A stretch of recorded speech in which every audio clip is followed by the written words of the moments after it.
Halo saudara-saudari yang terkasih di dalam Kristus, kembali bersama saya Onil di dalam Renungan Harian Sulung. Kali ini judul renungannya Menegur Tanpa Menghakimi.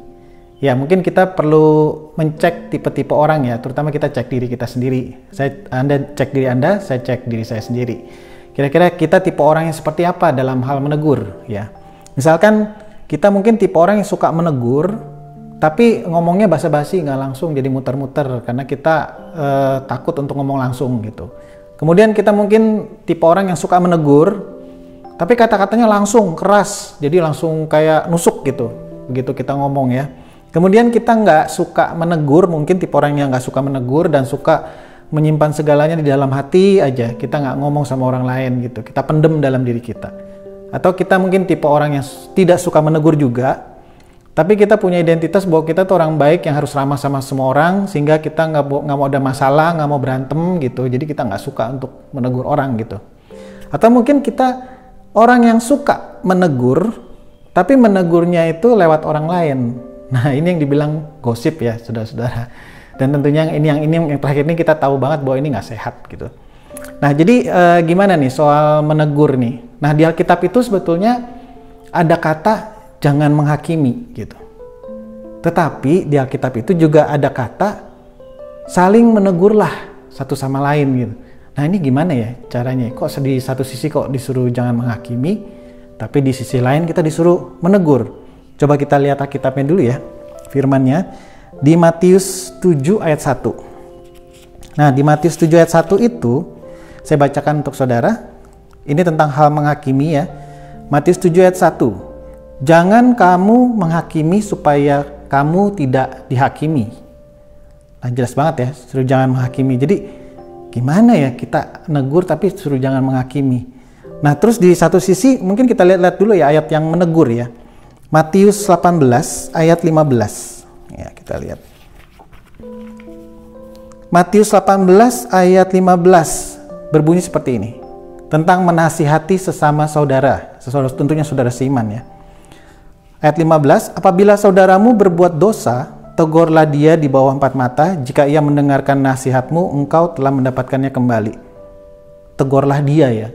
Jadi urusan menegur ini kadang-kadang nggak cuma 4 mata juga, private gitu. Tapi yang publik juga, kita dalam meeting-meeting juga, komunitas juga, kita kadang harus menegur juga ya. Ini cuman kebetulan konteksnya dalam hal personal aja, pribadi gitu. Nah saudara-saudari, jadi kalau kita melihat dua ayat ini, yang satu jangan menghakimi, yang satu disuruh menegur saudaramu, ini kan terlihat seperti kayaknya kontradiktif gitu. Nah biasanya kecenderungan kita, kalau kita lihat yang ayat yang jangan menghakimi, kita akan mikirnya kadang-kadang suka kebablasan. Kenapa saya bilang kebablasan? Kita tuh jadi pasif gitu. Oh menghakimi itu salah, jadi negur itu salah gitu. Jadi terlalu kebablasan ke sana gitu. Padahal maksud firmannya nggak begitu gitu. Nah jadi kita akan kebablasannya jadi sangat pasif. Jadi nggak mau negur dan nggak mau kasih masukan, nggak mau mengkritik orang, itu kita tidak lakukan sama sekali. Kenapa? Kemungkinan ada semacam belief system, nilai kepercayaan atau kebohongan-kebohongan dalam diri kita. Salah satu contohnya, saudara-saudara. Mungkin kita percaya bahwa konflik itu negatif. Itu totally jahat, buruk, dan negatif konflik itu. Maka kita menghindari konflik, makanya apa-apa kita nggak omongin. Padahal sebenarnya, orang Kristen itu bertumbuh dari gesekan, dari konflik dan masalah. Nah mungkin ini ada belief system yang salah dalam diri kita. Kita mesti cek. Kemudian apa lagi? Kemudian kita percaya bahwa orang-orang itu harus ngurus urusannya masing-masing. Udah gede lah, urus masing-masing lah, tahu yang benar, yang salah gitu. Udah gitu nanti masing-masing urusan tanggung jawab sama Tuhan sendiri. Ini cara pandang individualistis yang gak cocok sama komunitas Kristen, saudara-saudara. Komunitas Kristen itu disuruh Tuhan untuk kepo, saudara-saudara. Nah dunia itu ngajarin kita supaya nggak kepoin orang kan, nggak ikut campur urusan orang kan. Tapi Alkitab itu kalau dibaca dalam komunitas Kristen di surat-surat Paulus itu kita disuruh kepo, ngurusin orang dan menegur orang dan menasihati orang. Jadi kan nggak cocok kalau kita ngomong soal privacy sama urus dewe-dewe gitu, nggak cocok ya. Nah kemudian ada juga mungkin salah satu kebohongan yang dalam diri kita hatinya mau praktis gitu, pragmatis, praktis, nggak mau repot. Ya tentu saja kalau ngurusin orang lain kalau kita kepo, apalagi kita negur, itu jadi hubungan itu emang jadi nggak praktis gitu. Tapi itu yang Tuhan inginkan. Mau nggak kita nggak praktis dan mau repot nggak untuk kepoin orang gitu ya. Kemudian kita juga punya kadang-kadang identitas kebohongan bahwa kita harus kelihatan selalu baik gitu. Nah, kalau kita punya identitas bahwa kita harus jadi orang yang baik terus gitu ya, kita nggak cocok sama Yesus, saudara-saudara. Karena Yesus kadang dianggap jahat sama orang lain gitu. Nah, waktu kita mau kelihatan baik, kita menghindari konflik kan. Pada akhirnya kita nggak ngomongin sama sekali tentang kebenaran yang Tuhan harus kasih kepada teman-teman kita gitu. Atau mungkin kita bersikap sangat minder. Aduh, aku aja banyak salahnya, aku banyak dosanya sama Tuhan sampai aku tuh rendah banget gitu, sampai aku nggak berani negur orang lain. Nah, ini kan satu keminderan terhadap berdosaan yang keterlaluan dan berbahaya, saudara-saudara. Dan membuat kita tidak menjadi setara sama teman-teman kita untuk menasihati mereka. Nah, itu salah satu hal-hal yang kita bisa kebablasan waktu kita memaknai ayat-ayat tentang jangan menghakimi. Nah, bagaimana dengan memaknai ayat-ayat tentang menegur saudara seiman, menegur sahabat? Ini juga bisa kebablasan, saudara-saudara. Tahu nggak kenapa bisa kebablasan? Seperti ini, saudara-saudara. Jadi kalau kita melihat kata menegur, kita akan kebablasan untuk terlalu menghakimi, ya. Jadi kita akan kebablasan untuk cari-cari kesalahan orang gitu. Wah, karena Tuhan itu harus suruh saya harus cari yang benar, yang mana yang benar harus ditegakkan. Kita cari-cari kesalahan orang sampai detail kita cari-cari. Mungkin di mana-mana lah, di kantor dicari-cari kesalahannya, di gereja dicari-cari, yang di ibadah salahnya apa kita cari-cari, pelayanan salahnya apa kita cari-cari, jemaat yang lain salahnya apa kita cari-cari gitu ya. Jadi kita jadi tukang kritik gitu. Tapi jatuhnya kita waktu kritik orang itu, kita merasa lebih benar dan lebih tahu dari mereka. Jadi kita posisinya lebih tinggi dari mereka. Nah, ini pada saat kita menegur mereka dengan hati yang lebih superior, ini adalah keberdosaan, saudara-saudara. Tapi terkadang kita nggak bisa hindari ya, saudara-saudara, karena hati kita kan belum terlalu secure ya. Jadi kalau kita terus menerus menasihati atau menegur saudara kita dan mengkritik itu di dalam hati yang lebih tahu dan lebih pintar, lebih benar, nah itu saudara-saudara kita sedang melakukan dosa yang besar, saudara-saudara.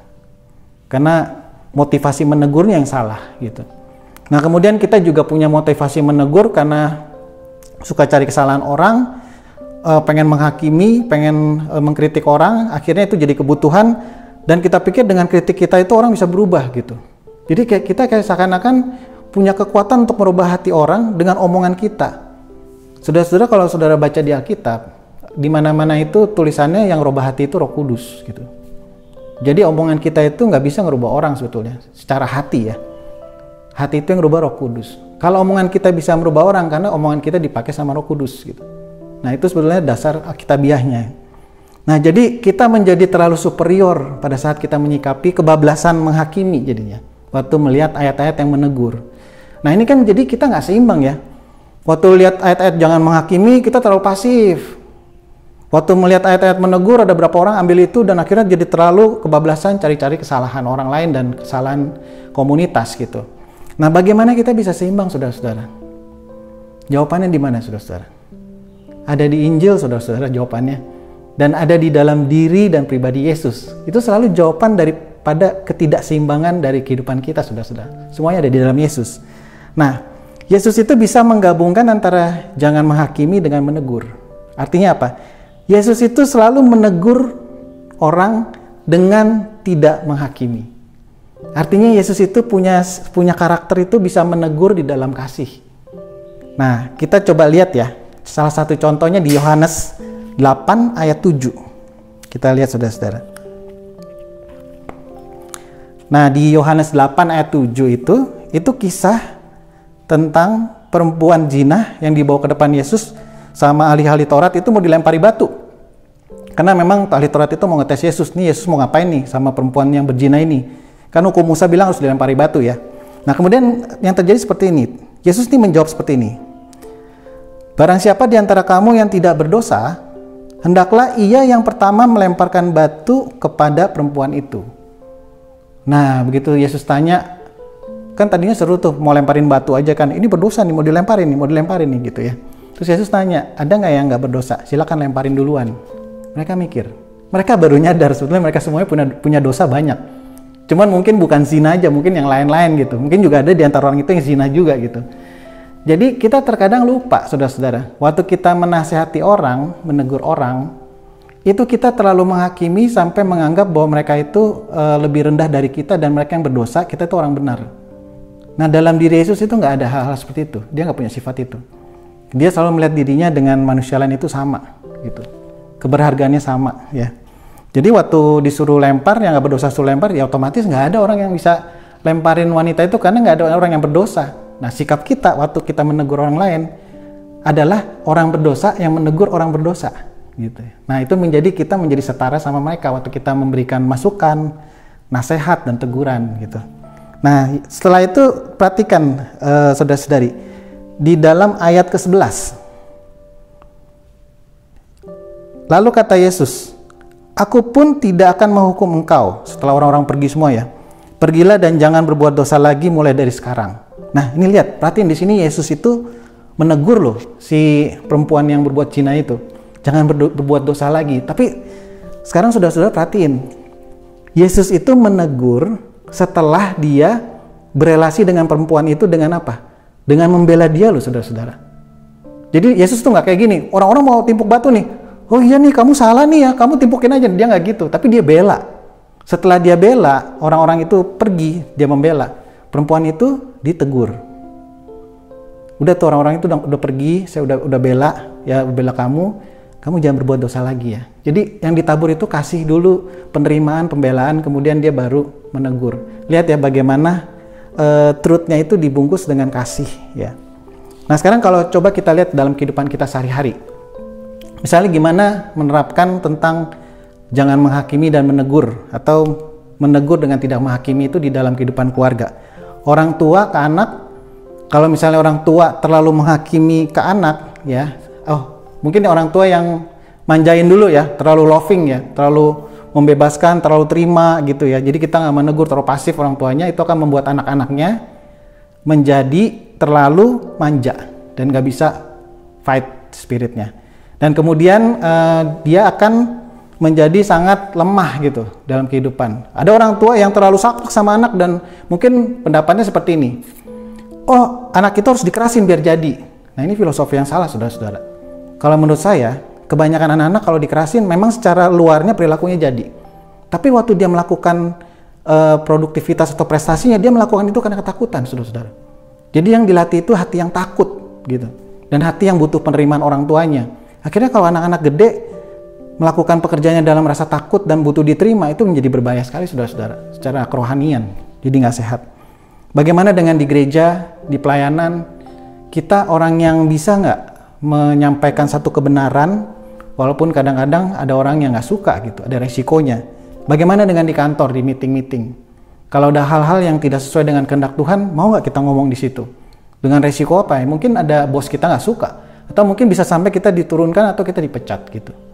Sebagai sahabat dalam persahabatan sama sahabat kita ini tipe sahabat yang selalu nerimo aja gitu, atau kita juga ada teguran juga kepada sahabat kita.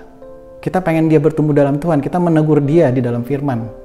Nah, ini kan semuanya bisa diaplikasikan dalam hidup kita ya. Jadi kesimpulannya apa saudara-saudara? Yesus itu punya cara yang unik di dalam menegur tanpa menghakimi. Nah, dia itu selalu menyampaikan neguran itu dengan pertama membela dulu. Ada yang menyampaikan teguran dengan diterima, didengarkan, atau diajak makan-makan dulu seperti pelacur, pemungut cukai. Dia berelasi dulu baru menegur. Tapi saudara-saudara perhatikan juga, dia ada cara yang menegur yang langsung. Ibaratnya orangnya langsung diaperkat gitu ya. Itu ibaratnya ngomong ke orang Farisi, langsung dibilang ular beludak, langsung dibilang kuburan yang berlabur putih gitu. Nah, itu semua yang sifatnya langsung. Jadi kita ambil satu kesimpulan bahwa waktu Yesus itu menegur dengan menegur tanpa menghakimi, dia itu melihat keadaannya dulu. Orang ini butuh apa? Apakah butuh langsung, butuh tidak langsung, butuh makan-makan dulu, butuh berelasi dulu, atau gimana gitu. Dan semua itu dilakukannya dengan connect sama Tuhan, sama Bapa. Nah, makanya kita juga perlu melakukannya dalam menegur tanpa menghakimi. Kita lihat sikon ya, kita doa juga minta hikmat gitu. Kemudian baru kita melakukan. Saudara-saudari, dalam komunitas Kristen kita butuh sahabat-sahabat yang kepo. Sahabat-sahabat yang enggak sungkan untuk menegur kita gitu. Dan kita juga harus menjadi sahabat-sahabat yang enggak sungkan untuk menegur orang. Jadi dua arah ya. Mereka negur kita negur mereka. Supaya apa? Supaya dalam komunitas ini kita menjadi sahabat-sahabat Kristus yang bertumbuh. Mari kita berdoa saudara-saudara. Tuhan, terima kasih untuk hari ini kami belajar tentang ayat jangan menghakimi dan juga ayat tentang menegur. dan kami menemukan keseimbangannya di dalam Kristus. Ajar kami untuk bisa menegur dengan kasih, ajar kami untuk bisa menegur tanpa menghakimi ya Bapa. Di dalam nama Tuhan Yesus kami tetap berdoa dan mengucap syukur. Amin.